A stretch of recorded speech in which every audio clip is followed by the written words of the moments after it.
Welcome to the Nonprofit Exchange Podcast.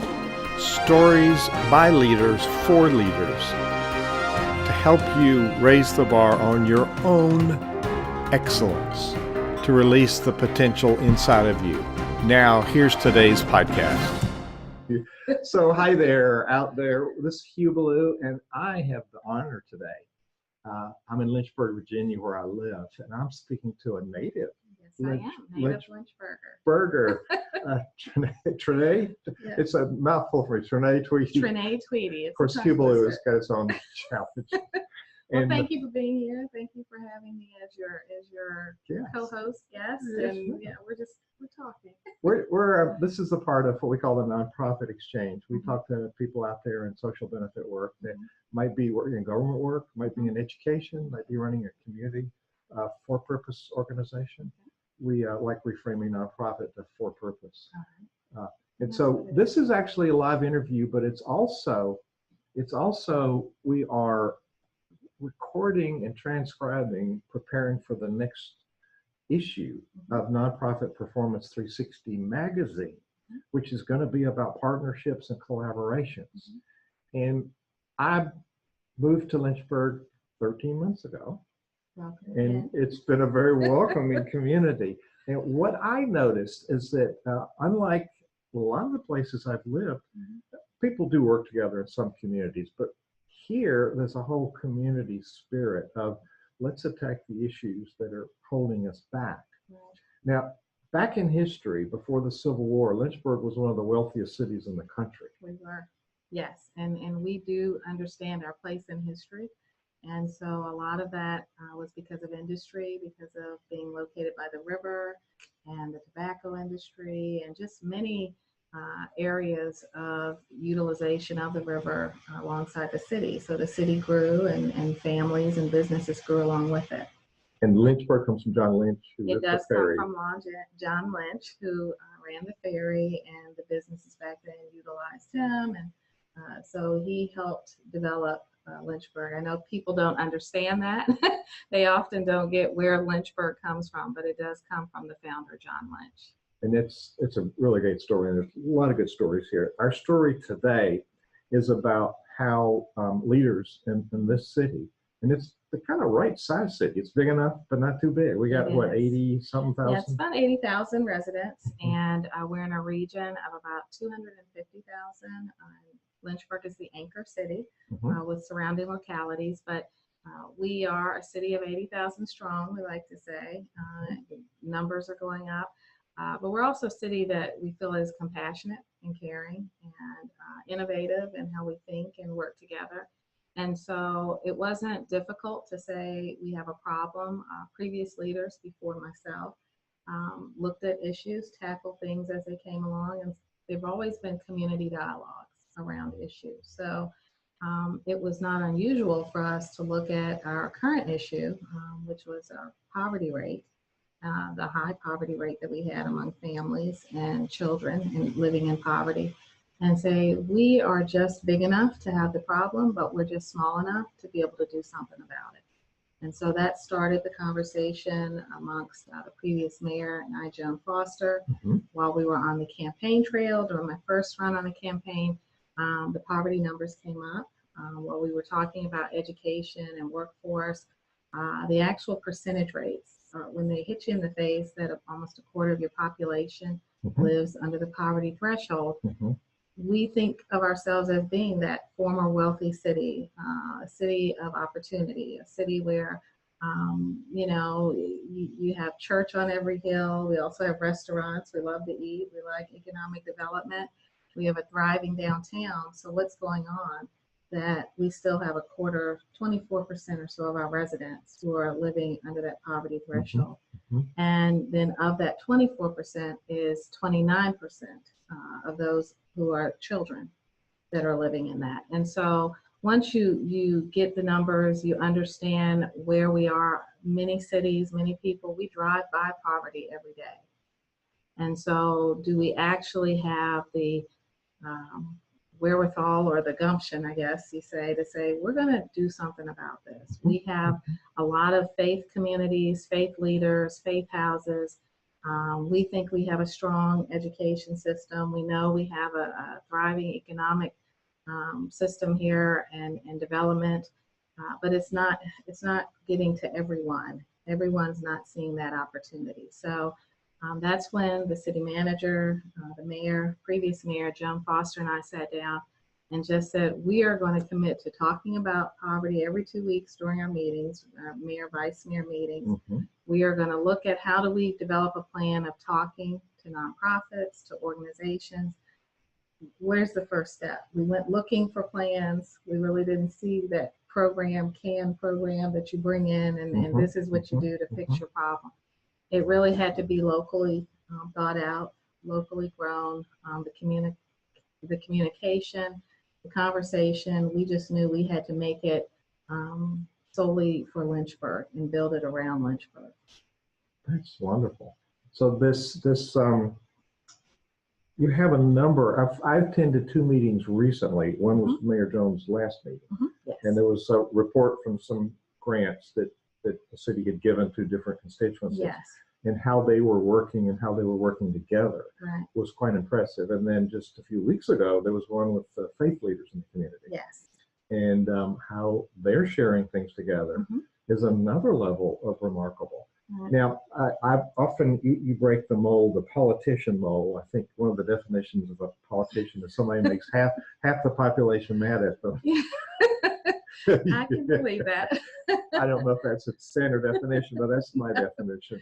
So I experienced a lot of synergy, and of course, we're both fond of the word synergy. And as a conductor, that's this ensemble that we synergize together, and I see synergy in a broader sense and the spirit of what people are doing. Now, it's fair to say we're recording this in October of 2018.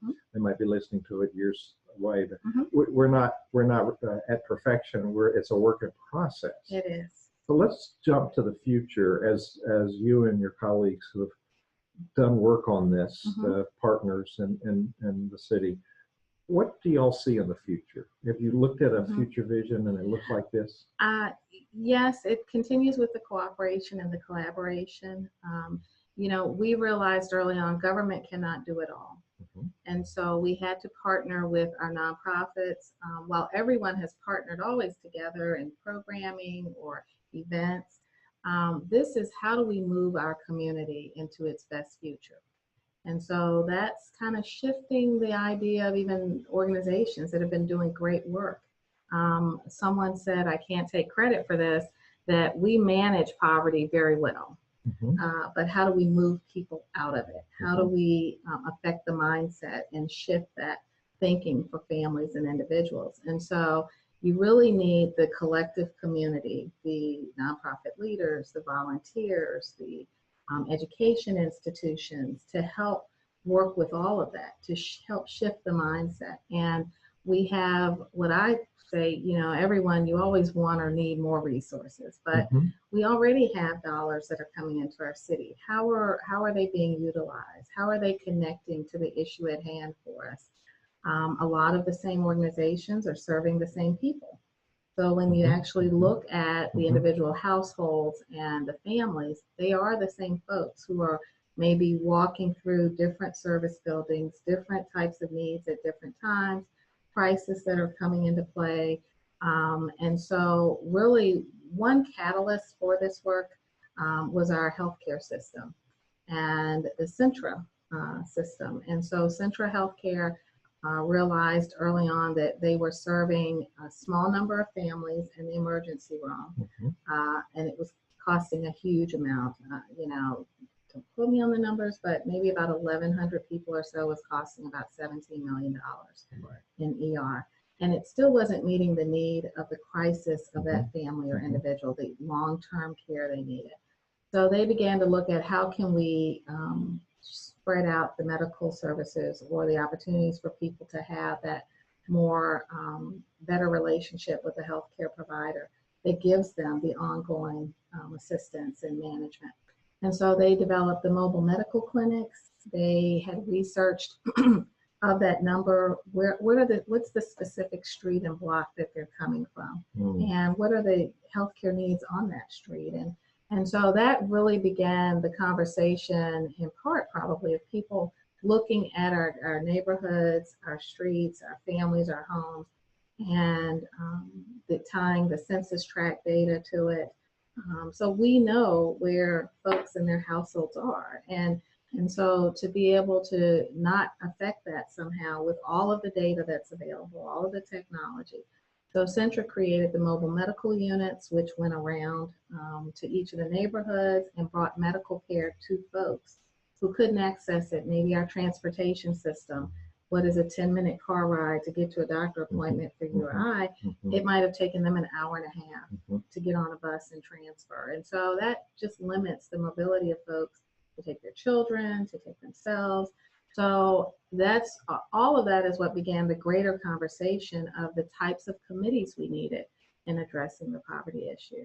Child care, when somebody goes to work, do they have child care? Transportation system, how does our bus system work for getting people to the necessary appointments, but to a job that's on the outer part of the community, closer, not near downtown, but further out in our city.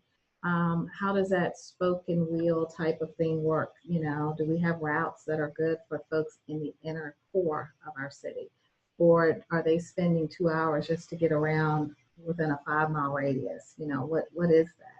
And so we created those committees through the Poverty to Progress initiative to galvanize the community to say, these are what we think we need to do in reducing the challenges and the barriers.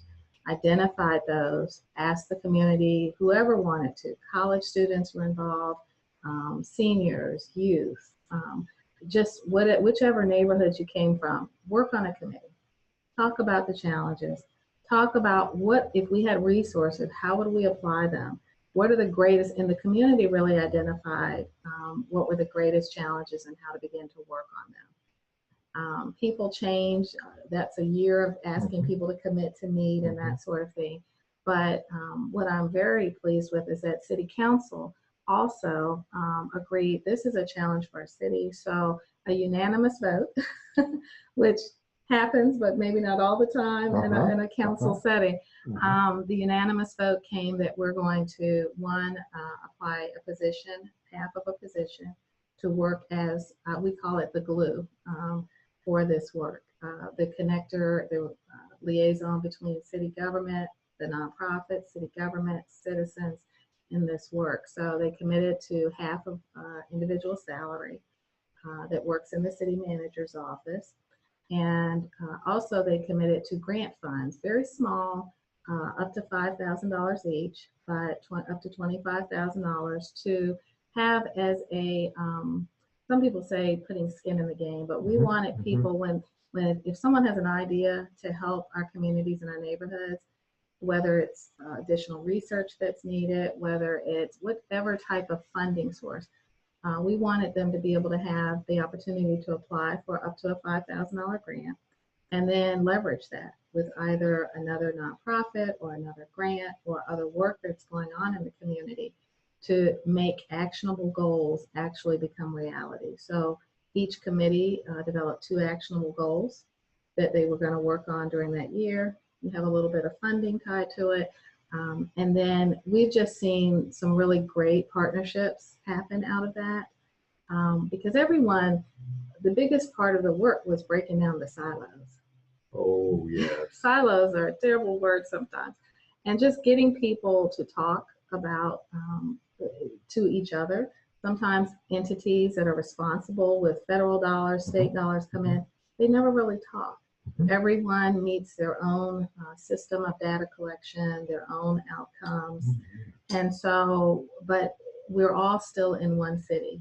And so if you are responsible for human services work or social services work and the city's appropriating funding, maybe there's another agency that's responsible for poverty reduction with federal dollars. But if we never kind of force the conversation and everyone to come to the table to say, what are the handoffs?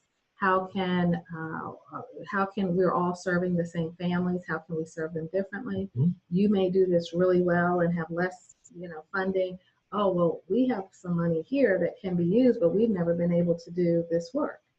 And so it's getting people to come to the table, getting them to talk and saying, we are going to do this. Now, we may not have the plan already outlaid, so you have to really come to the table, conversation, know that there's not one answer already there. We are working toward the answers, but every day that we have conversation, every day that we create the expectation that this is for the betterment of our community. One thing we told the faith community, and I've said it in several meetings, is that if you set the tone that we want this to be operating in a spirit of excellence. Mm-hmm.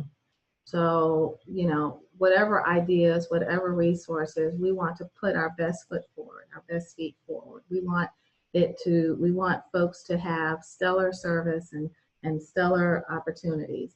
Then we have to build it in that way. And so everyone comes with, we can't do things mediocrity. Mm-hmm. And I feel like sometimes in the history long ago, over time, it was just easier to be kind of mediocre. Like we get to a certain level and then it's either too hard, or we work a grant and then the funds are dried up, so the work goes away. But then there's still people that suffer through that. And if you leave work half undone, or you're not able to complete it, or just continue it, then you leave a neighborhood, you leave folks who are sometimes are left behind. Mm-hmm. There's not been a focus that's been on that neighborhood, that street. Our students coming out of environments that are not healthy maybe for them. So what do we do to work and make that better, improve? Because it's all connected. I imagine a large portion of your work as mayor. Mm-hmm. I like to help. I work with clients doing all kinds of things and all over the world Mm-hmm. in reframing leadership as influence rather than authority. I mean, you can lead from your mayor position of authority, but what I've experienced is you're in there as an influencer. And you probably spend a lot of your time connecting and building relationships. Right. And what you just said before we started is you could take something to delegate to the vice mayor. Mm-hmm. It's a project, I can't beat all it's me. Right. So who would do that? Right. And that person stepped up, said they would do that. So many leaders think delegation is a sign of weakness. They should be doing it. Right. But you've elevated yourself a few times in this short conversation. One is, that delegation is a strength of leadership. Mm-hmm. Mm-hmm. You also understand that we can meet some common goals if we come to the table. So you're, besides being an influencer, you're an encourager. Mm-hmm. And I think sometimes people don't think of that. Oh yeah, I think it's important. We all have skills and talents, Mm-hmm. and I recognize where I'm weak in certain areas, but I've learned over time. I've worked for private and public organizations. I've worked for superintendents, worked for the public school division here, and I just seen the importance of building a great team and having a deep bench, if you will.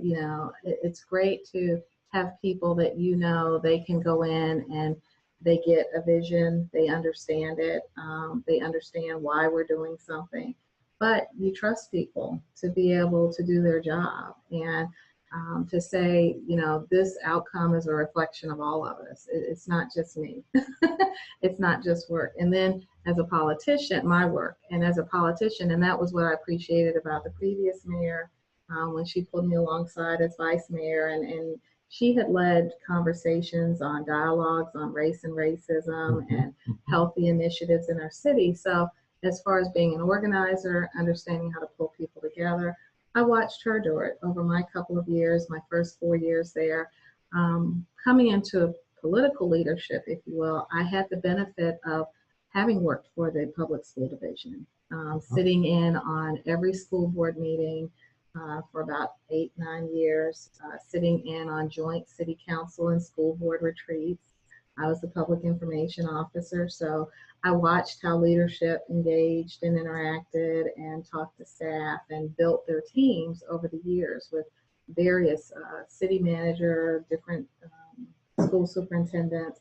So building a team of folks that understand the work, understanding their roles, and allowing them to carry it out toward that mission or that vision, it just worked better. And when you respect people for what they bring to the table, their background, their experience, they are invested, and they know that, you know, they are a part of a group doing some great work.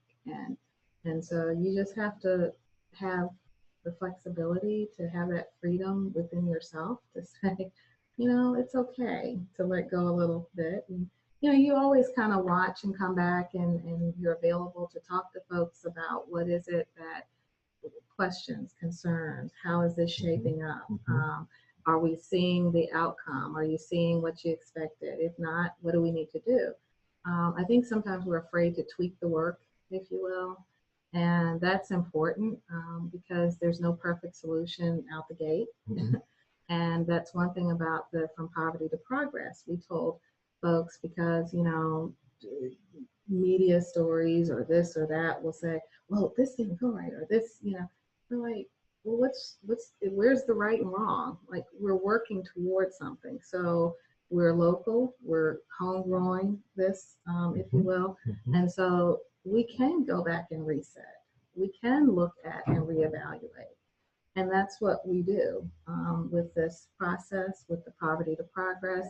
We just merged with another group that was doing similar work, more from the regulation policy side, the Bridges of Central Virginia. And, you know, it wasn't about who started first, who did, you know, they were a regional focus. We were Lynchburg, what I call Lynchburg centric.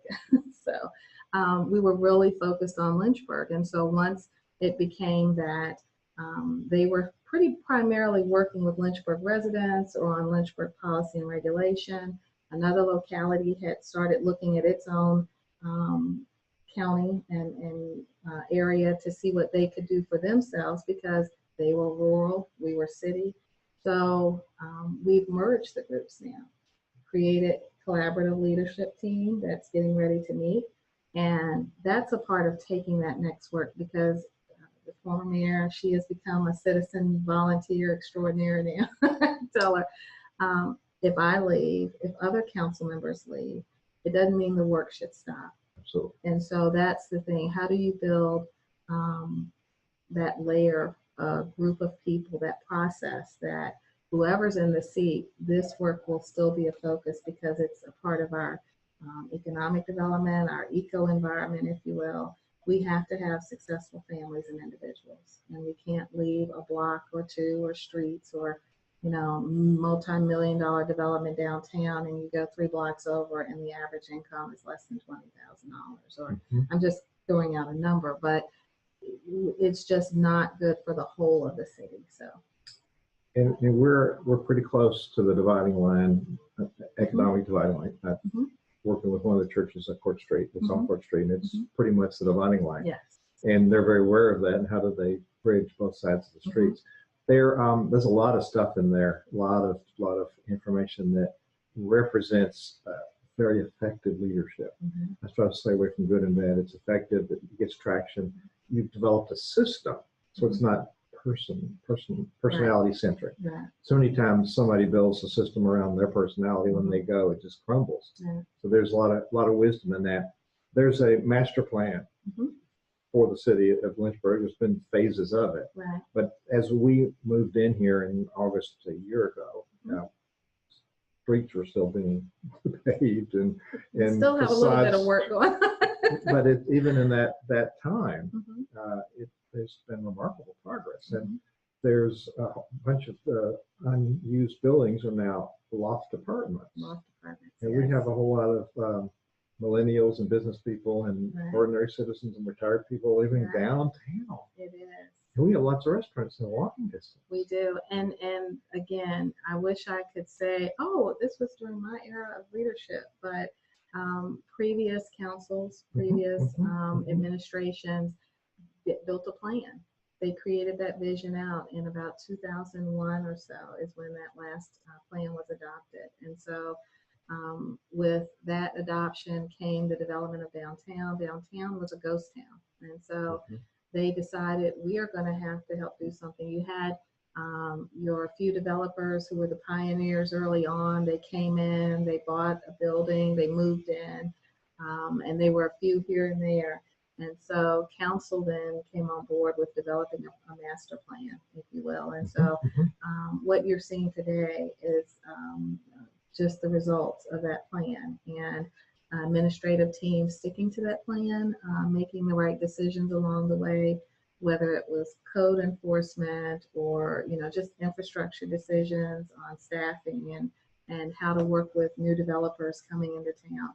So we have approximately about 800 new residents downtown who are living in the lofts. And with that, when you put people into an area, wherever it is, it's gonna bring commercial development, it's gonna bring businesses. And so and folks who live down there have needs, they want different, opportunities, eateries and that sort of thing.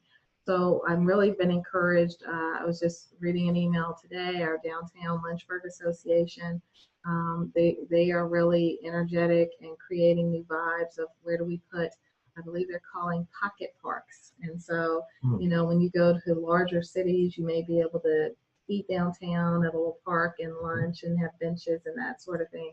So people are really taking hold of what's happened and saying, God, we can add this, we can take this public space and make it into an art space. And so with the development also of business is coming our arts community. And so while we have new hotels downtown that have been renovated from hotels of the 50s that went through transition, it became housing, and in some years, Section 8 housing. They were housing for college students, or a building with Section 8 housing.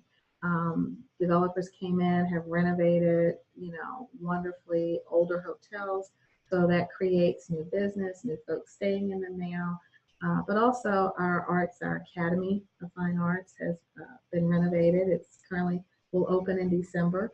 And so historically for the city, that's important because originally when the Academy was in its heyday, persons of color could not go into the Academy, or they had to go through the separate entrance with the separate ticket taker, sit way up in the top.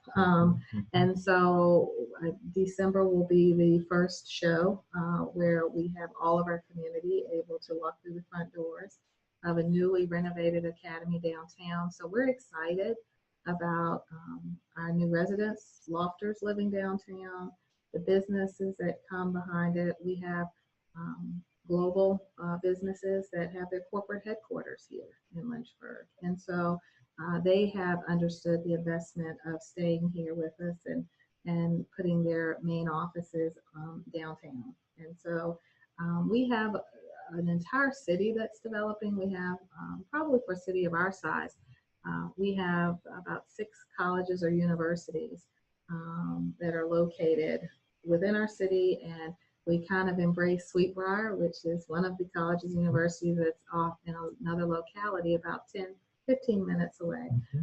But with so much education, with global companies in various industry sectors that are here with us, we know we have all the tools to make Lynchburg an even greater city in our future. Is how does it all connect? How does it all interact and engage? How do our citizens become beneficiaries of all of that great building and development? And so you really have to sit down with your key leaders in the city, key faith leaders, education leaders. We meet with college presidents. We have a great volunteer base of college students throughout our city and in different areas of neighborhood education, working with our Parks and Rec department. And so how do you make it all work to create that great city that people benefit from? And so that's that future vision, is not just that it's in my head, but that it's something that everyone embraces in order to put it into the planning of their future planning. I work with business leaders as well as education and some government, and we fail to think about the business model for what we're doing. We think we don't have a business model in government or in nonprofit or in church, when we really do. I mean, we tend to gravitate to the bad name businesses as greed, but we're looking at the triple bottom line businesses that are social entrepreneurs that are really creating goodwill for everyone. And I see that you have that mindset. Mhm. And as a leader from where you sit, I want to piggyback on what you go back to what you said in passing about you wish you could claim the progress. You've got yours. This is like the relay in the Olympics. The first runner hands off the baton. It is. And this is your leg. And so you can get behind, or you get ahead, or you get up. So you're part of this journey is a significant part. And you've been handed a really good baton, and they're in the lead. Now we're not competing against other cities. Correct. We're shining light in our own, and there's nothing that compares to Lynchburg. We're our own shining light. Exactly. And so I think people get in this, I have to be as good as them, or they look at others and want to copy. So when you said there wasn't a model, that's good. Yeah. Because no model would fit here. Right. Right. So there's unique challenges. One of them is this is called Hill City. Right. I And trekked there's a up the hill reason. coming here. Yeah. But how do you utilize that? That's great exercise. Oh, You know, super. It's we have super. super steep hills for anyone who'd like to come. And a part of that is we have a great quality of life. It's affordable to live here. So young families, young folks can start by buying a home here. They're not using up all of their discretionary income on housing. And so we have those opportunities of walking by the James River, or going kayaking, or keeping our green spaces with great parks and trails here. You know, when people decide to come and move, and they bring with it new ideas, they bring new insight, you know, from their experiences. So new directors and folks who take key positions, just spreading information and communication about how people can become involved, how they can help with projects downtown or in other parts of our city. And just the energy of working with businesses and differently, because when businesses locate, what I hear repeatedly over and over is that they want their employees to have a great quality of life. And so the education system matters, the quality of life of a community, which are all of that, the parks and trails and the entertainment and the green spaces, and all of that matters. And so when you keep it focused, for me, this handoff of the baton, if you will, it's about the economic environment. It's about how do we integrate our neighborhoods and our folks who are living under the poverty threshold. How do we integrate them into that ecosystem for that economic opportunity? How do we shift folks' language and thinking about their everyday spending habits and wanting more to spend, or wanting to be a part of home ownership? What does all of this mean? And so that's why I think it's important for us to really work together to really create an education opportunity as well as folks becoming involved, but because you have to try to help people cast a vision for themselves. And so businesses have that, you know, they need a workforce. So we have to make sure that our citizens are trained in the credentials and the skills that entry-level jobs are requiring these days. Because businesses can pick up and go anywhere that they find an environment that is good. You know, other people have rivers, other people have parks. So what makes us unique is that workforce system that we create, giving people the soft skills, giving people the training and credential skills in the industry sectors that are important to Lynchburg and that are thriving here, matching them with jobs. Because at the end of the day, we want people to have jobs and careers that pay them well in order for them to be contributors of the tax base of our residents, our neighborhoods through home ownership, and just a part of that American dream, if you will. You know, it's not a dream. It can be reality. It is reality. And so we feel like with all of this work, we're creating pathways for people. A great wise person once said in a class that I took, I can't take credit for this, but we talk about the pipelines, the prison pipelines and all of that. But when you're in a pipe, it's hard to get out. You either have one end or the other. The pipe is solid. And so if you create pathways for folks, they're able to get on and off. They're able to take a detour. They may, but there's a way, a ramp on. And so that's why in meetings that we have, for me personally, I always talk about creating career pathways. I talk about creating life pathways, different options, because the way you and I enter that highway of life may not have been the same in our careers, but if you at least shine the light on this is the direction, and how you get there, there are several ways, but at the end of that, it's going to be a great, benefit to you as an individual, or to your family, or to your children. And so also telling our story. We, cities and other localities don't really tell the stories well about what their city looks like, as far as, we do marketing, we do branding campaigns, but what does it mean to be a Lynchburger? And how do you feel when you walk down Main Street and you can talk to your neighbor, or you're running up Monument Terrace and you see folks, and it's an engagement of being in a city of 80,000, that again, we're just big enough, but just small enough that I can pick up the phone, I can call our faith leaders, I can call our business CEOs and presidents. We can have town and gown meetings and invite them to the table. And they're talking to us about their challenges, and we're able to lay our challenges out there and our successes. And at each layer of leadership in the city, everyone's willing to sit down at the table. That's a key component. And not making it, I don't see any of the leaders that I've met so far that make it about them. Right. It's about us, it's about the community, and it's about the impact that we have on humanity here. And even the churches who are very different. I told you a story before we started about four very unlikely churches working together on building some platforms for people to connect. So anything we haven't touched on at this interview? I think we've covered a lot of stuff. We have, and hopefully I haven't bored you too much. That's exciting. I live here, and you just gave away the secret of how good Lynchburg is. And we have a lot of history here. I live across the street from Fort Hurley. There was a Battle of Lynchburg here, and there's the Sandusky House there. One of Thomas Jefferson's homes is here. We have the Monument Terrace that my wife and I trained going up those steps. That's the equivalent of 8 floors. That is, and with Monument, it's very, and everybody uses it often, every day, every week.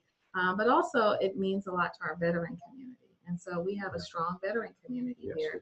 And I served in the Navy for a couple of years. So I enjoyed my time there, which taught me that discipline. It taught me working together, the collaboration. That's where I started my public relations work, if you will. And so it's just kind of continued from my early years as a teenager, young adult. But our veteran community here has met at the foot of Monument Terrace every Friday for over 350 weeks or so. It has been incredible. I think the last time I was there was like 352 weeks. Several weeks have gone by. But it was at the start of the war, and so the Iraq War, and to show support for the troops, to show that home was still praying for you and still connecting and still caring about you. They began to meet every Friday at 12, from 12 to 1. Wow. And so if you go out there, they're there now, now. They were there, and they group up at the end right at 1 o'clock. It's 1 hour. But that community at the base of Monument Terrace, which is a recognition of all the previous wars and the persons who lost their lives, that type of every Friday for years, just meeting to support and show respect, is this community. And so they come from the other localities. It's not just Lynchburg resident folks who are there. It is veterans, Korean War veterans, it's Vietnam veterans, it's folks who come home that come down there and just know.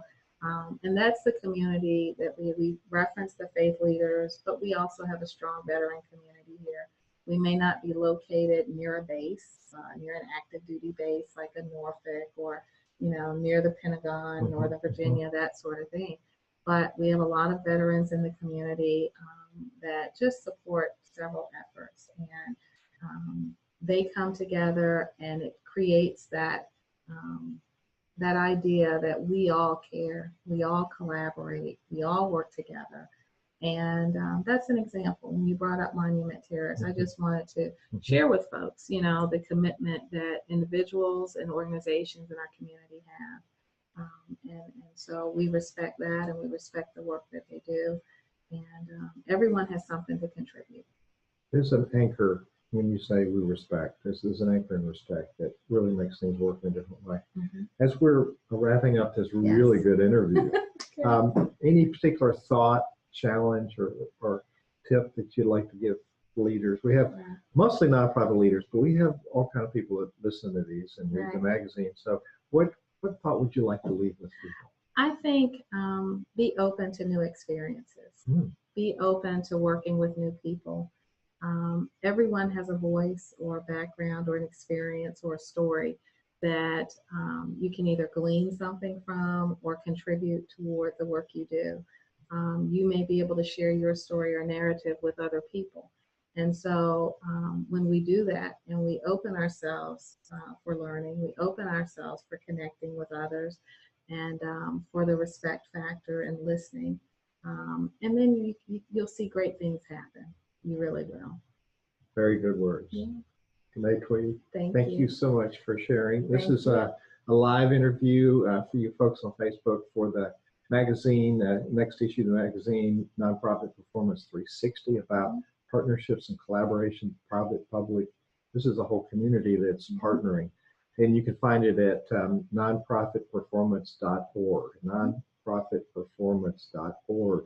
Thank you so much for sharing these words. For anyone who wants to come to Lynchburg, feel free to visit us. We love visitors, and we'll roll out the red carpet for you. So welcome to Lynchburg. Yay. Thanks for watching.